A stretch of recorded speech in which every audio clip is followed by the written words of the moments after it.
Well, I'm still a bit vocal on the Prince Andrew story. I don't think what he's done just recently, even though he was summoned by the Queen and then stripped of his royal duties, I don't think by stepping down that's enough.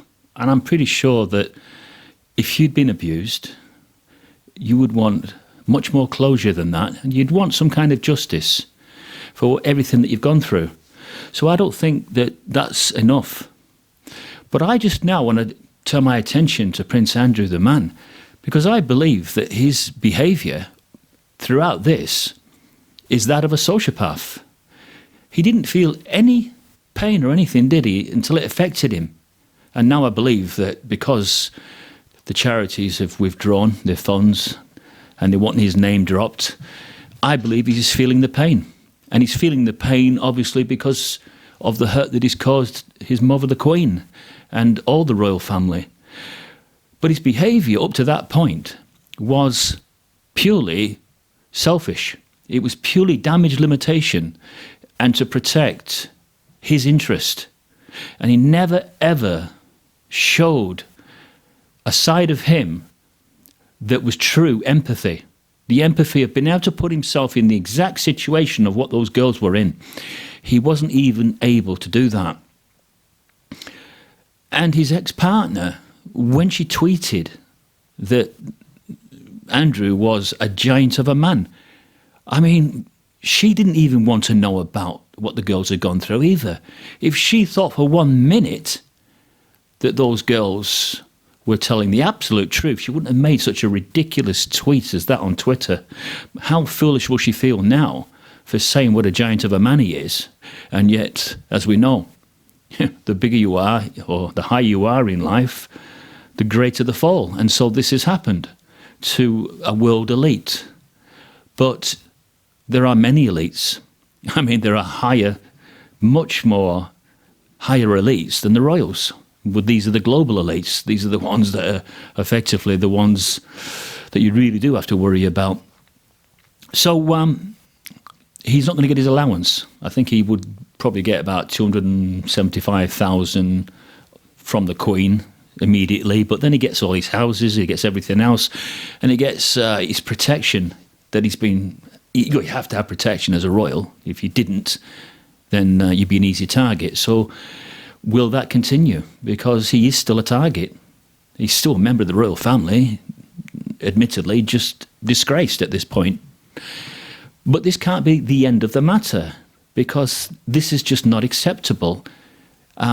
He said that he will now help, but it's almost like he's saying, and this is like a veiled attempt to help, and he's more or less saying he'll help if he has to. Why not just turn around and say, I want to do everything I possibly can in my powers to assist? He doesn't use words like that. He doesn't use words where he wants to make a bridge. He's not using that kind of terminology. He's using damage limitation, and he's a very, very see-through person. Perhaps he's always been like that. He's always been the party prince, as we know.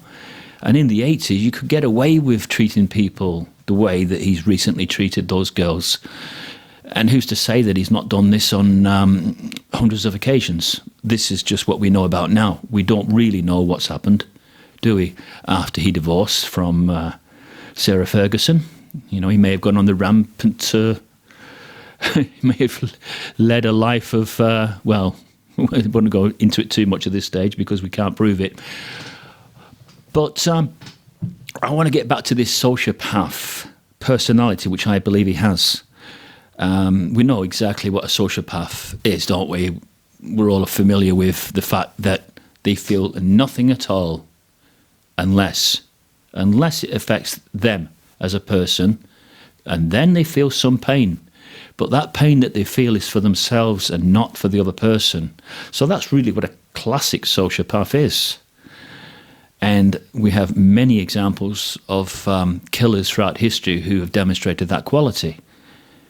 But you can have that personality trait, and I think a reason, a contributing factor for why a person of his stature would have become a sociopath is because... as a royal, and when he's in royal duties and royal assignments, he has to keep his feelings in check all the time.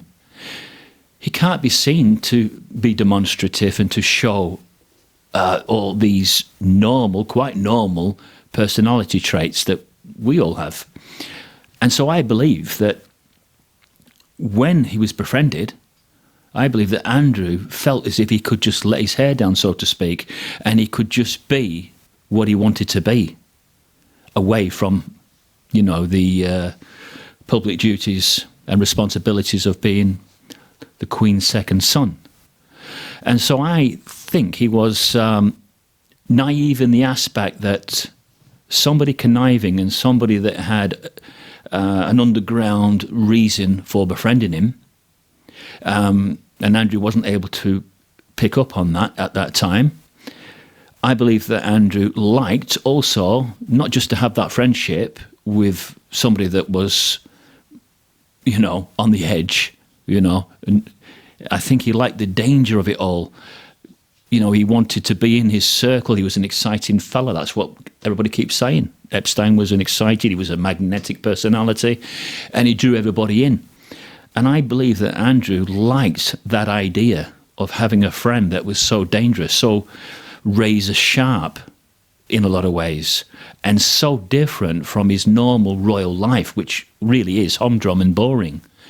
And I think it was just him able to believe that he could be behind closed doors with the world's elite, and there are names that will come out as to who else was involved in this. And if you really want to get the lowdown on this, you must listen to Sean Atwood, because he's been doing about 50 or 60 videos on the Prince. And he's very good. He's a good researcher, good reporter. And he's not one of those sensationalist reporters. He only reports on the facts as he gets them. So I encourage anybody to look at Sean Atwood or subscribe to him on YouTube. He's brilliant at this kind of thing. And it's just a short summary, really, of how I feel about the world's elite. And I have this vain hope, and it is only a vain hope at this stage, that the veil is being lifted from us all, that we're suddenly seeing established people in life and those that are at the pinnacle of life. I call these the upper echelon of the global elite. We're suddenly seeing that these people are making mistakes. Yes, they will try their best to cover them up, but the fact that we're actually seeing them make mistakes, and this is just one mistake, eventually I believe that others will follow. We'll see other mistakes from other global elites.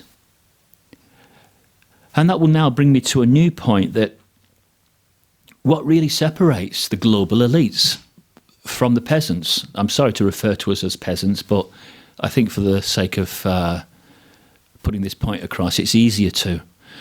But the global elites have virtually always done what they wanted to do and trampled on whoever they've wanted to trample on to get to the top. And so they've amassed their fortunes, billions and billions. But what happens if you take that wealth away from them? What happens if there's a world economic collapse and their currency, their dollar or their pound or whatever, their euro, becomes worthless and so can't buy them privilege anymore? And what happens then? Will they no longer be at the top? Will they no longer be the top echelon anymore if they don't have that money? And will a new type of person who comes across and survives in this new type of environment where money is not everything, money is no longer God, but will there be a new type of person that rises to the top? Like the survival of the fittest.